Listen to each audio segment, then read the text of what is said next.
Hey everyone, welcome back to the Hacker Stacker channel. 1 troy ounce. Yes, just 1 troy ounce. 1 ounce every week. That's all it takes. Here's a question for you. If you purchased just 1 ounce of silver every week, how would you fare in terms of its melt value calculated over the course of several years? One of the biggest obstacles new stackers face is understanding how silver is a hedge against inflation. After all, you buy the silver and then it just sits there, seemingly doing nothing. But it is doing exactly what silver is supposed to be doing. It's a difficult concept to accept, especially over the past 2 or 3 years, as silver prices have been stagnant. Yes, there's regular ups and downs, but it doesn't seem to be making any headway lately. And you don't get a monthly statement showing you how the value is increased, so it may seem pointless. So the question becomes, is silver really a hedge against inflation? Well, let's run the numbers, as they say, to find out.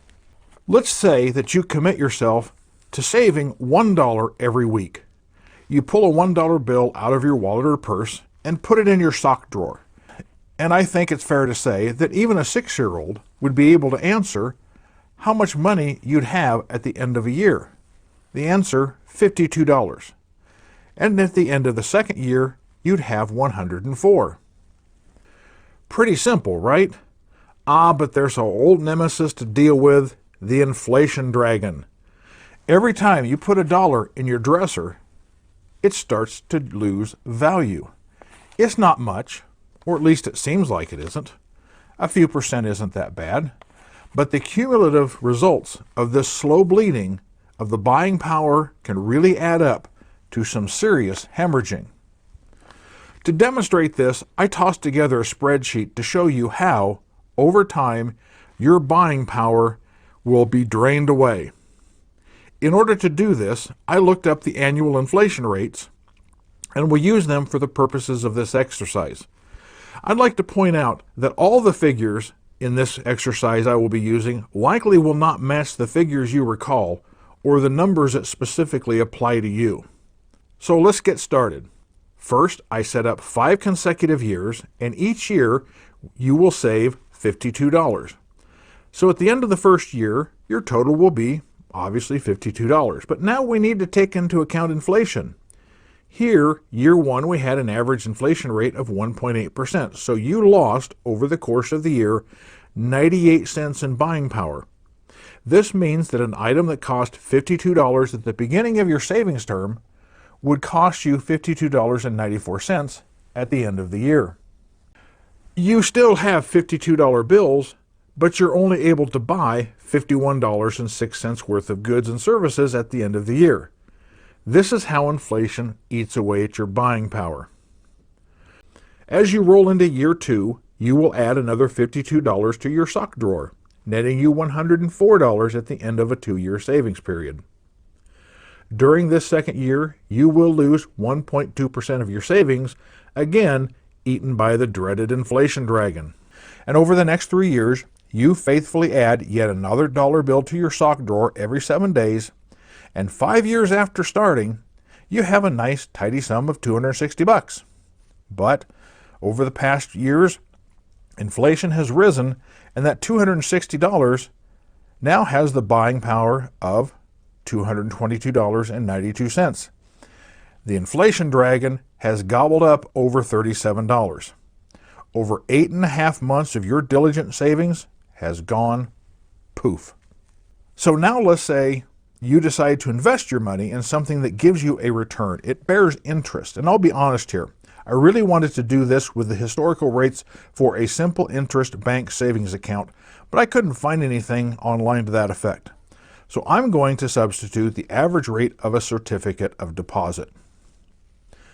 We're going to compare that to the buying a $52 certificate of deposit every year. Yeah, I know. That's not going to happen in real life because no bank or investment firm is going to sell anyone a $52 CD plan. They usually start at $500 or $1,000. But I'm going to run with that number because I need to keep that $52 a year figure constant. And this, again, this is just an exercise.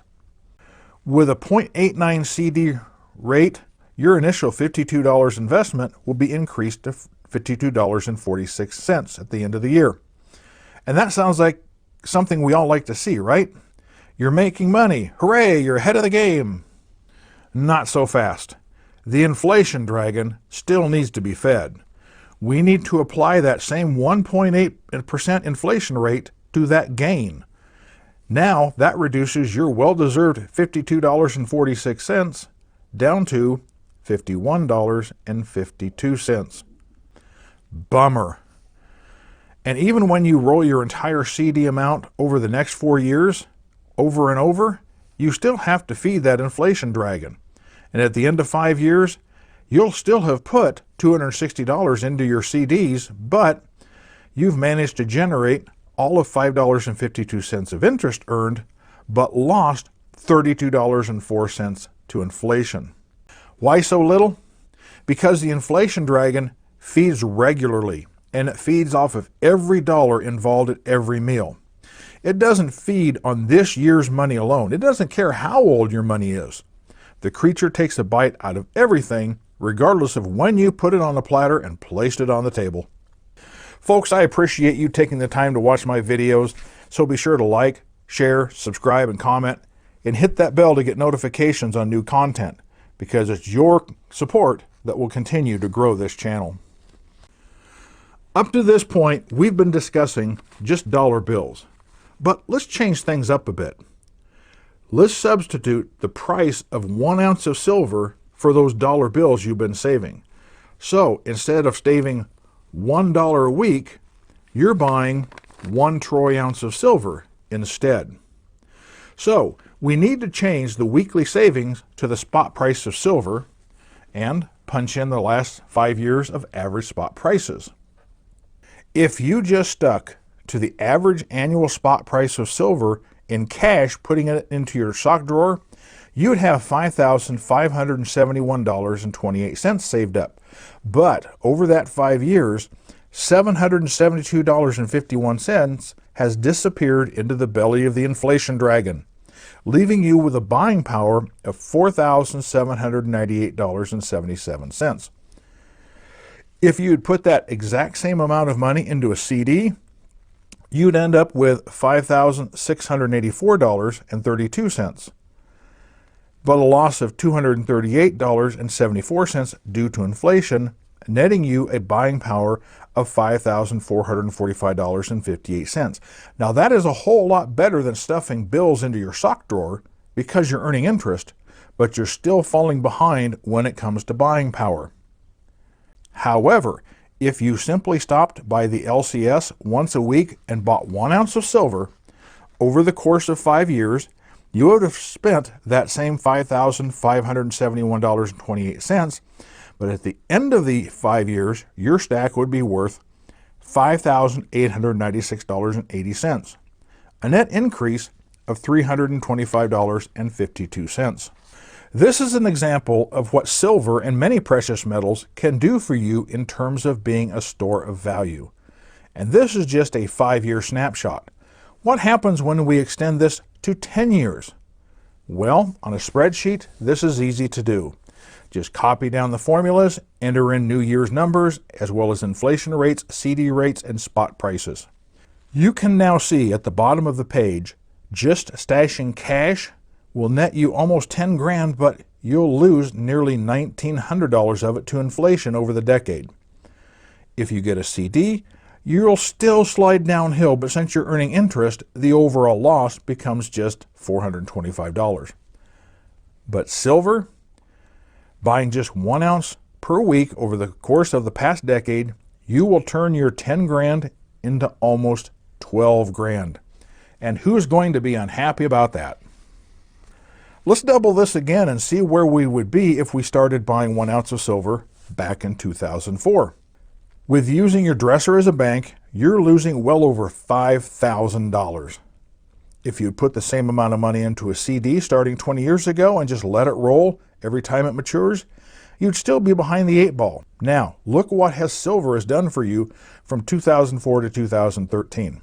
Your $19,272.76 long-term commitment has turned into $23,587.20, a $4,300 increase.